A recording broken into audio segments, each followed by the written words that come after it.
আমরা সাধারণত ভুল মানুষে বিশ্বাসী হই, ভুল মানুষকেই বেশি প্রাধান্য দেই, ভুল মানুষকেই বেশি ভালোবাসি।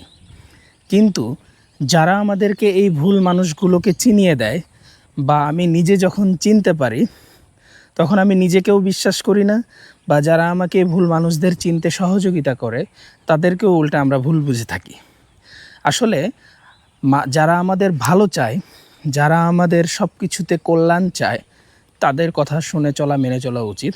তার মধ্যে হচ্ছে পরিবার হলো সর্বাগ্রে অন্যতম। অনেক সময় কিন্তু পরিবার দ্বারাও কিন্তু অনেক ক্ষতি হয়। তাই আমাদের আল্লাহ বিবেক বুদ্ধি দিয়েছে, সেই বিবেক বুদ্ধি কাজে লাগিয়ে, সেই জ্ঞান গরিমা কাজে লাগিয়ে আমাদের এটা খুঁজে বের করতে হবে যে আসলে যারা আমাকে পরামর্শ দিচ্ছে তারা আমাকে ঠিক মতো দিচ্ছে কিনা।